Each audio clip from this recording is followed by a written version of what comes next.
Bismillahirrahmanirrahim. Assalamualaikum warahmatullahi wabarakatuh.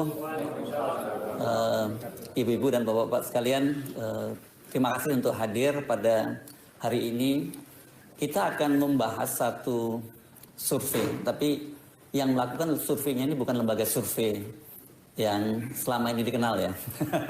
Kita tidak bicara tentang elektabilitas calon presiden dan calon wakil presiden, tapi kita bicara hal yang jauh lebih serius dari soal presiden dan wakil presiden itu.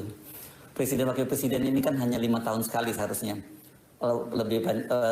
ya maksimal dua periode, itu jadi 10 tahun. Itu kalau yang ngerti undang-undang, yang ngerti konstitusi itu hanya 2 periode gitu. Kecuali yang nggak ngerti konstitusi memang akan bisa diperpanjang. Tapi kira-kira cuman itu kira-kira pemerintahan itu umurnya itu ya 10 tahun maksimal. Tapi kalau tentang eksistensi bangsa ini, saya kira ini ya kita berharap itu selama-lamanya kan itu. Nah, belum lama ini Pemuda ICMI itu membuat sebuah survei yang ini di periodenya survei 17 sampai 27 Desember 2023 dengan tema Bila Pemilu Curang dan Ancaman Disintegrasi. Angkanya itu sangat mengejutkan, ya. Angkanya sangat mengejutkan karena saya kira nanti Mas Ishak Rafiq langsung bisa menjelaskan ya bahwa hampir 100% kalau pemilu itu curang terjadi disintegrasi bangsa. Itu, dan kalau 80%, sekitar 80% kalau pemilu curang akan memisahkan diri gitu ya. 85,3 itu akan memisahkan diri. Ini menurut saya serius sekali, dan yang hadir di sini nih saya lihat para tokoh-tokoh semua ya. Ini banyak senior militer yang hadir di sini. Ya, terus ada juga Bung Abraham Samad, ada Pak Letnan Jenderal TNI Purnawirawan Pak Soeharto, ini dulu terakhir Irjen di Dephan ya, dan beliau adalah dulu sebutannya masih Dan Kormar ya Pak. Ya, komandan Dan Kormar ya, komandan Kormar. Ini adalah Pak Hidayat Purnomo, Brigjen Hidayat Purnomo dulu. Ini lama di intelijen ya, banyak. Bung Abraham Samad, ada Pak Yayat, Letnan Jenderal TNI Yayat, beliau ini adalah dulu terakhir adalah Sesmenko ya. Sesmenko ya, Sesmenko Polhukam. Pak ya, oh Kabais juga yang terakhir gitu. Kemudian ada Pak Gatot Nurmantio, biasa Pak Maijen Suprapto ya. Ya, ini paling senior kalau sekarang. Ada Pak Safril juga. Oh Pak Safril ini ratingnya siapa? Rating 82 juga? 82 juga. Oh, ini angkatannya Pak Gatot ada di belakang, belum bisa Pak ke sana. Kalau Pak Prapto ini 74 ya. Ratingnya Pak Prabowo. Tapi Bapak memang gemoy juga, tapi lebih muda saya lihat gitu ya. Kan gitu ya. Pak Setio, Letnan Jenderal Setio ya, Pak. Bapak terakhir Irjen di TNI ya. Ini rating berapa Pak? Sebelah tempat tidur Pak Gatot. Oh, sebelah kita tuh Pak Gatot, jadi rating 82 juga. Nah, ini yang baru datang. Ini, wah, ini kalau biasanya pasangannya Pak Harto ini pasangannya. Maijen Sunarko, mantan Danjen Kopassus. Siapa? Saya yang lain banyak, saya nggak sabar Bang Hatta Taliwang dan teman-teman yang lain yang hadir tadi. Saya lihat Bung yang tukang bikin huru hara tadi, Bung Faisal Asegaf, saya sempat lihat tadi mana tadi. Mana dia? Jangan ngumpet. Oh ngopi. Oke, mantap. Ya. Nah di sini ada 2 orang narasumber yang akan hadir. Tadinya Bung Saiful Muzani juga akan hadir, tapi beliau ya kesehatannya terganggu, jadi langsung ke dokter. Terus ada Profesor Ikrar Nusabakti, ini mantan duta besar di Tunisia. Saya nggak berani macam-macam karena ini adalah dosen saya di UI, jadi saya mesti cium tangan kalau ketemu beliau. dan Bung Ishak Rafiq ini kawan lama. Silahkan Bung Ishak Rafiq dulu untuk memberikan gambaran, dan nanti Prof. Ikrar Nusabakti. Assalamualaikum warahmatullahi wabarakatuh. Alhamdulillahillazi arsala rasulahu bil huda wa dinil haq liyudhhirahu 'ala dini kullih walau karihal kafirun. Asyhadu an la ilaha illallah wahdahu la syarikalah. Amma ba'du. Saya tidak akan basa-basi dan menyebut nama-nama tokoh-tokoh yang ada di sini supaya nggak habis waktu. Saya dikasih 7 menit katanya. 10 menit bisa. 10 menit. Oke, 10 menit. Terima kasih banget, tambah 3 menit. Saya baru saja ke 4 provinsi di Sumatera. Ya.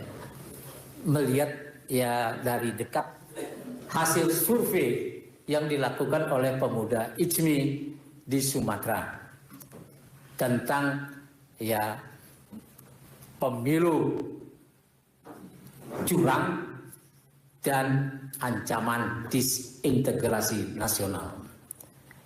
Nah, ini satu survei yang sangat dahsyat karena tidak lagi mengoncek capres dan cawapres itu, kita anggap saja ini sudah jalan prosesnya dan kita cuma berharap pemilu ini berjalan dengan baik.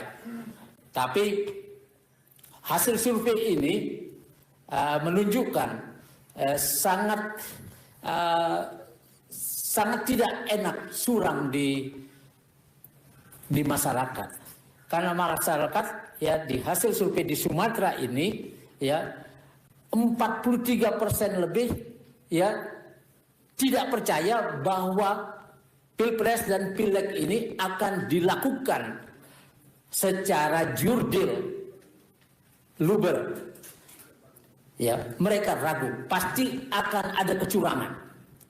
Itu besar. Ya. Dan yang ragu-ragu bahwa pemilu ini ya, dan Pilpres akan berjalan jujur, adil, dan luber itu 30% lebih. Jadi sangat mengerikan ini. 73 lah kalau digabung. Jadi kalau digabung bisa 73%. Ini kan berat ya. Kemudian saya tidak akan semuanya akan saya paparkan nanti habis waktu.